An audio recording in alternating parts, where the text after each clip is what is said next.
Welcome and thank you all for braving the Nairobi traffic to come here to the British Institute of East Africa tonight to share with us in this event which considers entrepreneurship as an engine for economic development. Some of you are no doubt wondering what this Trickle Out project is all about. Essentially, Trickle Out explores the role of social and environmental enterprises in poverty alleviation and sustainable development in Africa. As part of this project, Dr. David Littlewood and I run the Trickle Out Directory, which showcases examples of innovative social and environmental enterprises, cooperatives, donor agencies and business support services across 19 countries of southern and eastern Africa. This directory is growing rapidly and now has over 3,500 organisations listed in the free search directory. In the 31 days of March this year, we had over 11,000 unique visitors to this directory with over 140,000 hits. It is in this spirit of information sharing, dissemination and networking that we invited you all here tonight. This level of activity of those looking at the directory is testament to the overwhelming interest there is in social and environmental entrepreneurship in Africa, but also entrepreneurship generally as a mechanism for development and addressing social issues. Everywhere in Kenya we meet entrepreneurs, from the Jua Kali sellers to large multinationals. Kenya is the home of a dynamic and vibrant business community, and we are privileged that many individuals involved in promoting enterprise growth in Kenya have chosen to attend this event. We have been very fortunate to receive sponsorship from the Economic and Social Research Council of the UK and our own university, Queen's University Belfast Management School, to run this evening event that brings us all here together. We're also joined by academic faculty from universities in the UK, South Africa, Zambia and Kenya, who will be taking part in a 2-day workshop on entrepreneurship research methods starting from tomorrow. We also encourage you to meet the representatives of the social enterprise networks of East Africa and Southern Africa, as well as some of the Kenyan organisations who have kindly given us access to undertake our detailed case analysis of their social and environmental impacts. We are also fortunate that our colleague and advisor to the project, Professor Richard Harrison, has joined us here tonight to share with us some of his insights gathered over 30 years of entrepreneurship research, education, consultancy and outreach activities. We hope that this event offers you the chance to consider entrepreneurship as a mechanism for development and to take the opportunity to network and make new friends. We are incredibly privileged to hear from our honoured guest, Dr. Manu Chandaria. Dr. Chandaria holds the Order of the British Empire conferred by Her Majesty the Queen, as well as the honour Elder of the Burning Spear, confirmed by His Excellency the President of Kenya, and a Doctorate of Science from the University of Nairobi, all in recognition of his outstanding contribution to industry and the economy of Kenya. Dr. Chandaria is the chairman of the Comcraft Group of Companies, which has diverse business interests in more than 45 countries and a workforce numbered in many thousands. These businesses play a pivotal role in Kenyan society and in supporting tens of thousands of families and their dependents through employment and indirect impacts of these companies. In fact, one of our case studies uses mabati to make energy-efficient jikos. At this point, I would like to invite Dr. Chandaria to join me and say a few words. Dr. Diane Holt, Professor Richard Harrison, ladies and gentlemen, social entrepreneurship, and a number and a name. Some countries of Africa know about it, but some of them even don't. It will be a long time before we find social entrepreneurs who weigh their own businesses. Professional of bulb is almost synonymous, looks like. Few years back we were invited by President Musharraf in Pakistan They were opening their international export center, exhibition center for export. And we were invited guests to the government of Pakistan. And President Musharraf was supposed to be our chief guest. We didn't know how he came, because there were 4 cars, same color, same size, standing at 4 doors. We didn't know which door he came in. And it's just like this we were talking. We were on the 4th line, sitting over there. And while he was speaking, all of a sudden, the bulb broke, shot. And he was so shocked, he said, "It's not a shot, bulb broke." Everyone was just shocked, what way. And at the same time, Aruna also had her sari and her shawl, all with the holes. So it looks like that this is a reputation. Now, when I go home, please pray for me.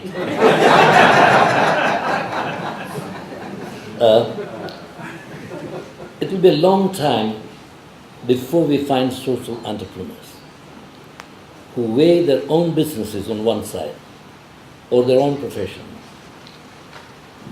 and are very successful against running a social entrepreneurship enterprise, which will give them an inner satisfaction.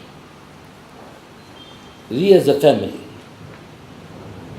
found that unless business is a social conscious, we would not be influencing the people around us. Social conscious can be defined in 2 ways, which is one, when you say social conscious, is governed by good governance of whatever you do and giving the best what you manufacture or your services to your clients. While the second is trying to help in creating a difference in the lives of the people. Let me give you our own example. We are a joint family, 65 members, living in 5 different continents and operating, she said, 45 to 50 countries. In early 40s, my brother, my cousin, and I were allowed to go to pursue university education. My brother and I went to United States. I did my master's and he did some info technology. This was an exception to the rule at that time in an Asian community. It was not done. My family had lost almost everything during the World War II.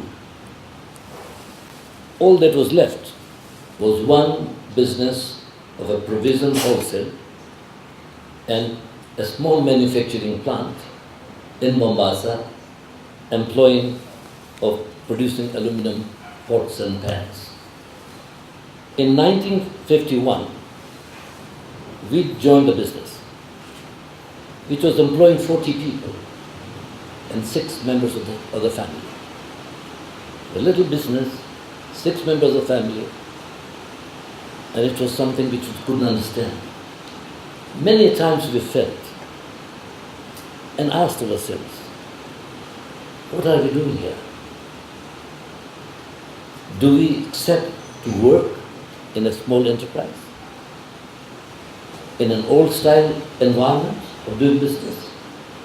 Or should we take the opportunity and seek employment outside and establish ourselves in comfortable life? During our college days in Mumbai, between 1944 and 48, there was a major movement going in India of Quit India movement. And that was the strongest movement that had done for those 50 years. The first interim government was set up in 1947 and a full independence in 1948. During this period, we came in touch with a listed and wonderful leaders of those times, including Mahatma Gandhi. They were selfless, giving their lives for the country. We were extremely impressed by Gandhi, his speeches, his writings, his philosophy, and his sacrifice for truth and independence. We became all disciples of Gandhi. The Gandhian philosophy is very difficult to get in your mind, an erection. We tried to emulate this philosophy. And his first argument was, you spin your own cloth. So we started spinning. Then we gave those to the weaver, and he will make the cloth. And what does it mean by? Our total wardrobe of each four of us, total wardrobe of each one of us, but two pairs, or three pairs of inner garments, 3 shirts, and 3 pairs of pants. This is what? Because you had to work for having it. Put your time at it. Give something in your mind that you are doing a disciplinary, something which is going to live with you. That made us to understand what sacrifice is all about, what commitment is all about. With living meager, but thinking high. That's all about. This is the experimentation that we went through for 4 years. Gandhi studied in England, became an advocate, fought against apartheid in South Africa, came back to India to give his life for the independence of the country. What a sacrifice. To think of that in today's terms, is almost impossible. My father came to this country in 1915. He's almost 96 years now. He came over here because there was not enough to survive. There was distance between here and here. He worked very hard. But he always felt that unless I educate my children, their fate will never be better than me.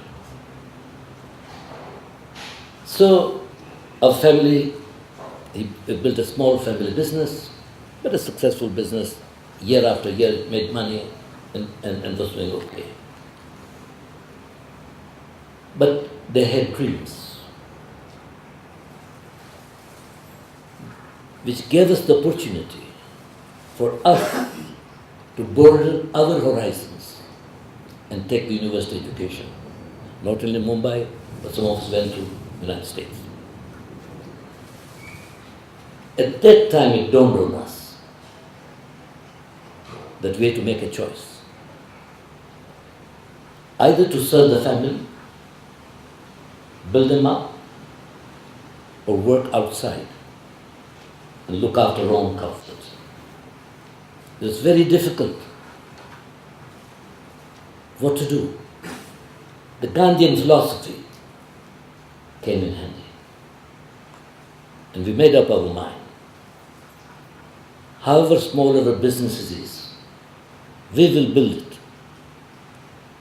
And we will work for it, if necessary, day and night. But we'll make that dream of my parents and my family not to shatter. Well, they came with the dream. They're not giving education just for the sake of giving education. In 1953, I asked my father, Papa, let us set up Chandaria Foundation. He looked at me. Are you stupid? The problem with you is that you live too long in America. We are not Ford. We are not Rockefellers. We can hardly meet our ends meet. What are you talking? I said, look, that's not the point. I only want to set up a small setup which will draw the attention of a family in a continuous basis, so that there is a responsibility to give back to the community that you're working. Just a focus. We must attend to it, and we can continuously keep on coming to us and say, hey, there is a responsibility, and you cannot walk away from it. The thought was that while doing the business, we will never shun the responsibility of looking after others. In 1956, my family came back with my father and his brothers. Okay, we'll give you 10% of our company to create Chandaria Foundation. That was nothing but music to my ears.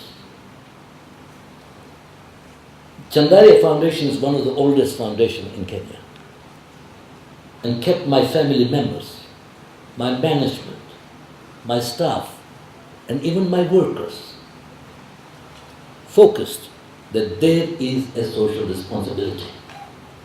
It's not just coming in the morning, working, going home, take a check or a paycheck after a month. That's not what it is all about. Each one of us must be interested in participating in giving that socially what is possible for us.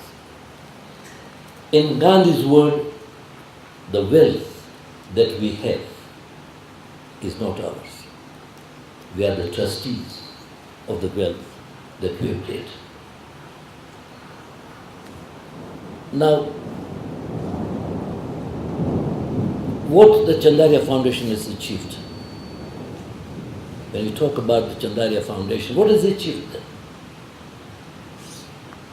Its management and staff of the companies that we operate in this country and other countries in all over the place got involved in all the endeavors that focused not giving mere a check, but getting oneself enrolled. You can always sign a check and give it to him and say, thank you very much. But get yourself enrolled. But participate in the projects. Understand the pain of the projects. Not only those projects, but many other social projects that we get around. There are projects not for profit. There's something which as a nation or a country, a population needs. Help them. Be a part of it. I made a standard. I became chairman of Kenya Association of Manufacturers. What does that mean? 2 days of my week, I had to attend the office to make very sure that the association with 200 members was built to 500 members. That we have continuous push to the government. I was asked, why don't we create East African Business Council? East African community said, private sector is sitting on one corner. Why don't you create East African Business Council? I founded, and I was the founding chairman for the East African Business Council. And when the new government over here in 2002 came in the power, they decided and said, hey, we are new. We want an umbrella body of the private sector.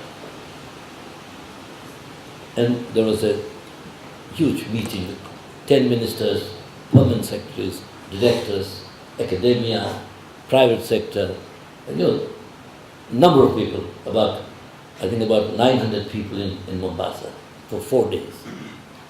After the first day we were called and said, please, we want one umbrella body of businesses.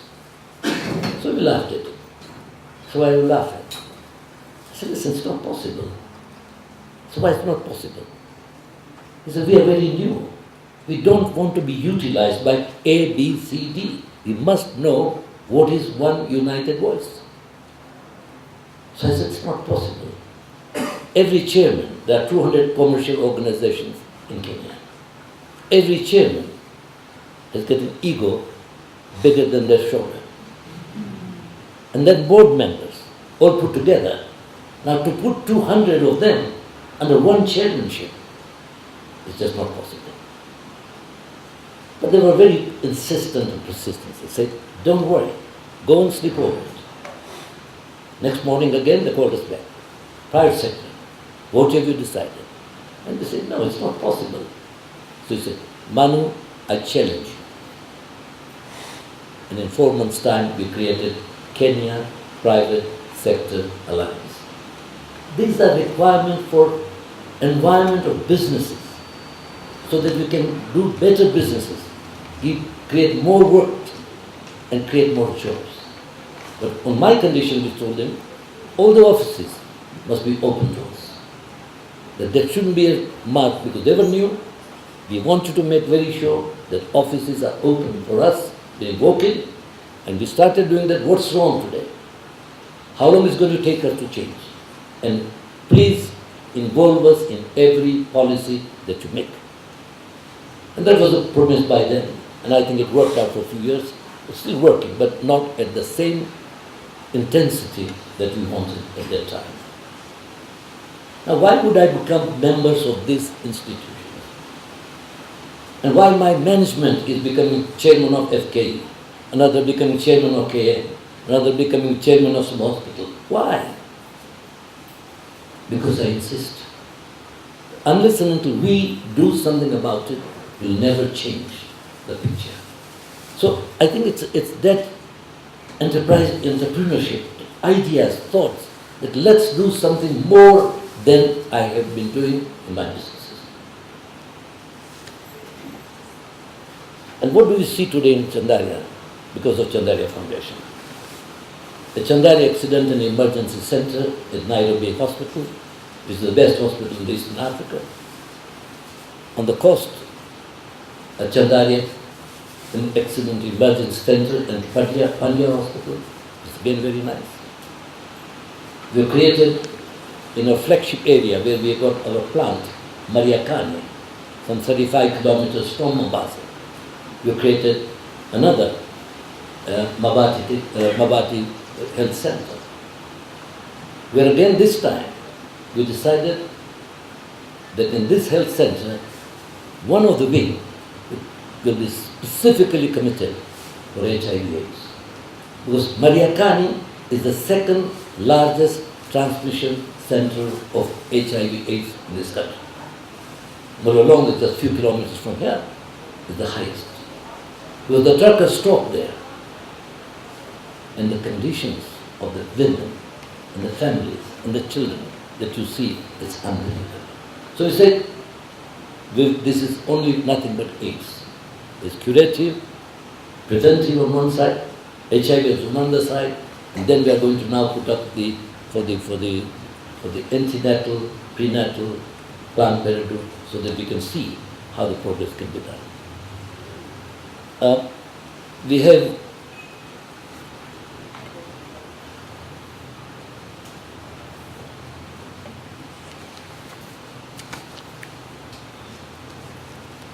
Then we have a Chandaria MIH Health Center in Dagoretti.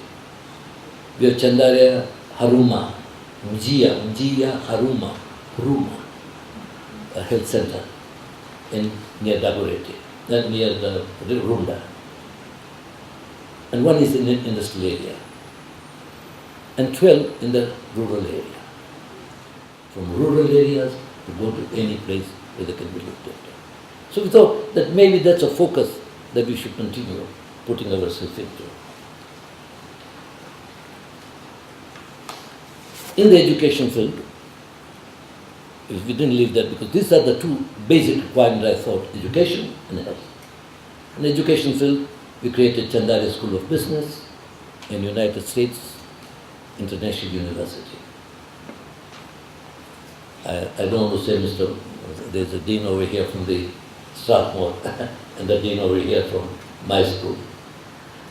Then we created what is known as Chandaria Business Incubation, Chandaria Business Innovation Incubation Center in Kenyatta University, the second largest university in the country. We created Mabati Technical Institute in Mariakani. There are so many similar kind of examples that we keep on doing, and there are so many still happening. Why should we go out of our way to do something about it? And the social entrepreneurship, the thought, the idea that life is beyond you also. Pain is not only to you, there is pain which is you don't see, that you got to see how you can comfort. You know, business and social responsibility and understanding the plight of people must be a focal point. Let me quote what Professor Jain, Deepak Jain, who is now the Dean of the INSEAD in France. From, I quote now, from success to significance, or rather the journey from success to significance. Because many of us are successful. Many of us are successful. But only a few are able to make, or rather, get even chance to make a difference. A significant difference in the world that we live in. And to me, he says, to me, to make a significant difference, mere success is not enough. So you've got to go back. Is there an entrepreneurship? Is there a possibility of social entrepreneurs to put our way through and who start thinking in the same level as what we see the others? What I have done in fostering the social entrepreneurship in Kenya, I've led in creation of a number of foundations. East African Brewery Foundation, Safaricom Foundation, KCB Foundation, and many private family foundations, individual foundations, where many a times I go and talk and ask, hey man, there's much more than what you're doing. You got to challenge. If you don't challenge, it doesn't work. Entrepreneurship and Vision 2030, my friend Kibati is here, Mugo. I was one of the architects of Vision 2030. I was a member of the Economic and Social Council. And the last item that we did on that 4 years period was to create Vision 2030. No vision in life can be implemented. No vision can be implemented unless there is a strong determination and entrepreneurial flair to implement it. It's not that easy just that you put in a piece of paper and you do it. No, it can happen. You must have that entrepreneurial flair for it to do it. Otherwise you can't do it. They've been talking about becoming a middle income group country for the last 20 years. Not today, 20 years. I remember just an incident that I was chairman of KN, and there was a new Minister of Commerce and Industry who was appointed. And he said, we'll come down as my committee, 18 of us, to pay respect. So he said, sure, come along. They said that at 2 o'clock, nothing happened. 2:30, nothing happened. 3 o'clock, all of a sudden, more chairs kept on coming, and the whole room was getting full. And then the minister came. So, Mr. Chandaria, I want to apologize, number one, but I want to take this opportunity to now announce or inaugurate what they call industrialization by 2010. We just looked at each other and said, hey, what is this? Anyway, it was a function, the TV was there, music, everything was set properly. So everything was finished. Then we sat down. And I asked the Minister, these are the captain of industry sitting around the table. Can you just go each one by one and ask how many of them were consulted? Not a single. This paper was done only in an office. Now, how do you do this? It is not possible to implement something which there is no heart. Piece of paper doesn't make any sense. You need people to do it. And there's the people who can push to do it. So, entrepreneurship is the basis to achieve what you want to achieve. Whether it's business, whether it's social entrepreneurship, whatever you call it, but unless and until it's a basis that we want to achieve. It needs patience. It needs fire in the belly. It doesn't happen automatic. Take my example. If I have been talking about entrepreneurship from 1950 to date, where would I be? Sitting in Kenya, maybe a little bigger operation. I am in 50 countries. Why? There is a spirit that people would like to become something. They want to become something. But with the spirit and with the wealth, we must make very sure that the people are not left behind, that they are with you, a party to what you do. Entrepreneurship, growth and development go hand in hand. Bureaucracy and regulatory environment, which we have seen in Africa all over for years, at least I'm in Africa working for 60 years now.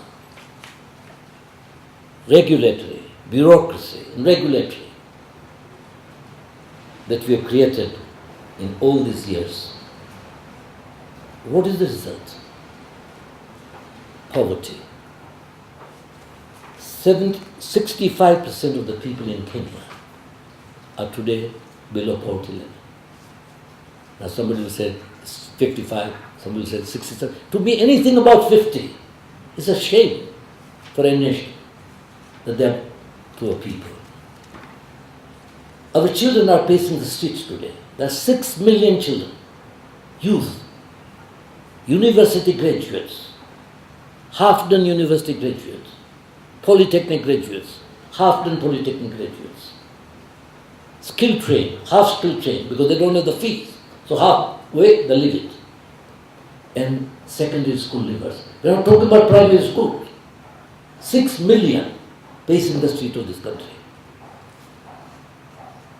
And many families go to bed with $500,000 a day, if they are lucky, and sometimes without a meal. Let me leave this thought in your mind. Take little pain in your heart for the people with the problems of a society. You are happy, that doesn't mean the society is happy, that the community is happy, that the country is happy. Please take that shades away that you live in, and it will change your thinking. Just that little pain in your heart about others or suffering, it will change your mentality from tomorrow morning. The last pillar of the vision of 2030 is social pillar. But we cannot achieve it unless we achieve the first 3 pillars. It's not possible. But while we are going for that, there's all the possibility that peoples and champions can be a part and parcel of making very sure a social understanding of everybody comes to. I was this morning with PS with the PS of Education, who I understand is now going to become a president, next president of the country. And he said, I don't understand when I go to schools. There are 600 children, 800 children, And you look at the garden, you look at the parameters, everything is in a mess. Why? Isn't that our own responsibility?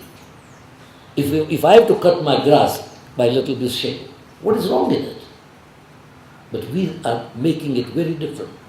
That's their job, this is my job. Gentlemen, everything is our job. Unless we realize this, that there is a portion within you which can make a difference. Whether you call it A, B, C, what you call it. But there is a necessity that people wake up and anybody who can participate. And when I say 6 million youth running around, just think, in 1 week, if they plant 1 tree, where we will be. Just think. Unbelievable. I remember a case. My daughter got married, and she got married in a diamond family of Indian origin family in Diamond in Antwerp. And the grandfather was living in Israel. And he brought 42 Israelis. His father brought 80 from Antwerp. And his other family brought some from about 240 people. 5-7 days here. After seeing everything, the Israelis, look at the mentality and look at the understanding. After seeing everything, then they presented a gift to the newly married. And what was the gift?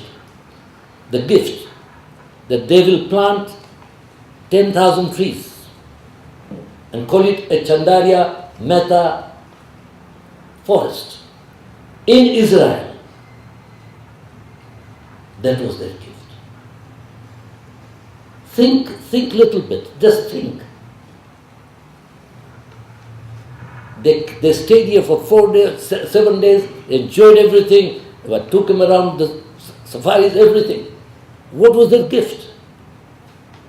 They wanted to make sure that where they are benefiting, and until we understand, as Kenyans or as Africans, we understand where our benefit lies. I think we are never going to see the sunlight. We're never going to see the sunlight.